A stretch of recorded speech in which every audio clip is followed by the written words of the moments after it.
ನಮಸ್ಕಾರ ವೀಕ್ಷಕರೇ, ಕಲಾಪ್ರಿಯ ನ್ಯೂಸ್ ಚಾನೆಲ್ಗೆ ಸ್ವಾಗತ.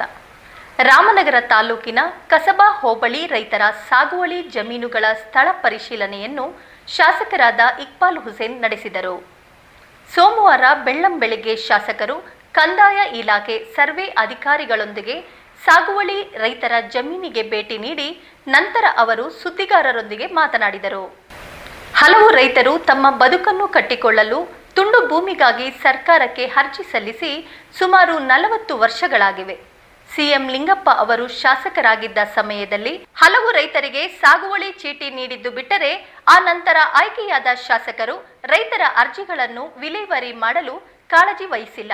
ಅದರ ಪರಿಣಾಮ ಇಂದಿಗೂ ಸಾಗುವಳಿ ಅರ್ಜಿ ಸಮಸ್ಯೆಯಾಗಿಯೇ ಉಳಿದಿದೆ. ಅವರ ಬದುಕಿಗೆ ದಾರಿ ಮಾಡಿಕೊಡಲು ಸಾಗುವಳಿ ಹಕ್ಕುಪತ್ರ ನೀಡುವ ಮೂಲಕ ಶಾಶ್ವತ ಪರಿಹಾರ ನೀಡಲು ಶ್ರಮಿಸುತ್ತಿದ್ದೇನೆ ಎಂದರು. ನೋಡಿ, ನಾವೆಲ್ಲ ರೈತರು ಈ ಒಂದು ರೈತಾಪಿ ವೃದ್ಧಿಯನ್ನು ಬೆಳೆಸ್ಕೊಂಡು ಭೂಮಿ ಆಕಾಶದ ಮೇಲೆ ಒಂದು ನಂಬಿಕೆ ವಿಶ್ವಾಸ ಇಟ್ಕೊಂಡು ಜೀವನ ಬದುಕನ್ನು ಕಟ್ಕೊಳ್ತಾ ಇರುವಂತ ಜನ ನಾವು. ಸೊ ಇಂಥ ಸಂದರ್ಭದಲ್ಲಿ ಅನೇಕ ಜನರು ಒಂದು ತುಂಡು ಭೂಮಿಗೋಸ್ಕರ ಸರ್ಕಾರಕ್ಕೆ ಸಾಕಷ್ಟು ಅರ್ಜಿಗಳನ್ನ ಸುಮಾರು 20-25 ವರ್ಷ 30 ವರ್ಷದ ಹಿಂದೆ ಹಾಕಿದಂಥ ಉದಾಹರಣೆಗಳಿದೆ.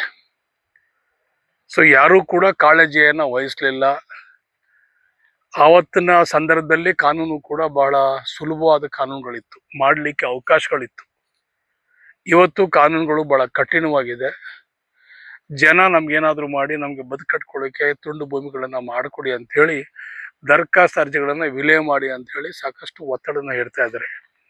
ಇಂಥ ಸಂದರ್ಭದಲ್ಲಿ ಒಬ್ಬ ರೈತನ ಮಗನಾಗಿ ನಾನು ಏನಾದ್ರೂ ಮಾಡಿ ಇವ್ರ ಋಣವನ್ನ ತೀರಿಸ್ಬೇಕಂತ ಹೇಳಿ ಇವತ್ತು ಕಸ್ಬಾ 1 ಮತ್ತೆ ಕಸ್ಬಾ 2 ಈ 2 ಸರ್ಕಲ್ ಅಲ್ಲಿ ಸುಮಾರು ಇವತ್ತು 58 ರೈತರ ಅರ್ಜಿಗಳಿದೆ.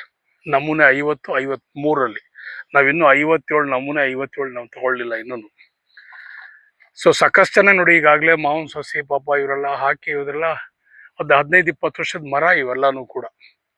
ಸೊ ಇವತ್ತು ಇವರೆಲ್ಲ ಕಾಯ್ತಾ ಇದ್ದಾರೆ, ನಮ್ಗೆ ಯಾರಾದ್ರೂ ಒಬ್ರು ಬಂದು ನಮ್ಗೆ ದರಖಾಸ್ತಲ್ಲಿ ಇದನ್ನ ಮಂಜೂರಾತಿ ಮಾಡಬೇಕು, ನಮ್ಗೊಂದು ಹಕ್ಕ ಕೊಡಬೇಕು, ನಾವು ಬದುಕಟ್ಕೊಳಕ್ಕೆ ಒಂದು ದಾರಿ ಮಾಡ್ಕೊಳ್ಬೇಕು ಅಂತ ಹೇಳಿ ಕಾಯ್ತಾ ಇದ್ದಾರೆ. ಸೊ ಅದಕ್ಕೋಸ್ಕರ ಇವತ್ತು ಏನಾದ್ರೂ ಮಾಡಿ ಇವತ್ತೆಲ್ಲರೂ ಕೂಡ ಒಂದು ಶಾಶ್ವತವಾದಂತ ಒಂದು ಪರಿಹಾರ ನಾವೆಲ್ಲ ಕೊಡ್ಬೇಕಂತ ಹೇಳಿ ಇವತ್ತು ಬೆಳಗಿನ ಜಾವ 5 ಗಂಟೆ ಬಿಸಿಲು, ಬೆಳಗಿನ ಜಾವ 5 ಗಂಟೆಗೆನೆ ನಾನು ಅಧಿಕಾರಿಗಳಿಗೆ ಸೂಚನೆ ಕೊಟ್ಟು ಇವತ್ತು ಈ ಕಾರ್ಯಕ್ರಮನ ಹಮ್ಮಿಕೊಂಡು ಈಗಾಗಲೇ ಸುಮಾರು 45 ಜನರ ಜಮೀನಿಗೆ ಹೋಗಿ ಇನ್ನೊಂದು 7-8-10 ಇರ್ಬೇಕಷ್ಟೇ ಮಾಯಿಗೆ. ಸುಗ್ನಹಳ್ಳಿ, ಕರಡಿದೊಡ್ಡಿ ಮತ್ತೆ ಬೊಮ್ಮಜ್ನಹಳ್ಳಿ, ಚಿಕ್ಕಸುಲ್ಕೆರೆ ಒಂದಷ್ಟಿನ ಆ ಭಾಗದಲ್ಲಿ ಒಂದಷ್ಟು 8-10 ಅರ್ಜಿಗಳಿದೆ.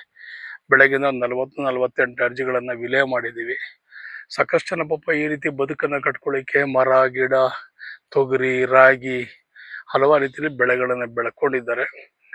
ಸೊ ಎಲ್ಲಾ ರೀತಿಯಲ್ಲೂ ಕೂಡ ಇವತ್ತು ಹಾರೋಳ್ಳಿ ಮರಳವಾಡಿ ಭಾಗದಲ್ಲಿ ಮತ್ತೆ ಕೈಲಾಂಚ 1 ಕೈಲಾಂಚ 2ರಲ್ಲೂ ಕೂಡ ಸಾಕಷ್ಟು ಅರ್ಜಿಗಳಿದೆ.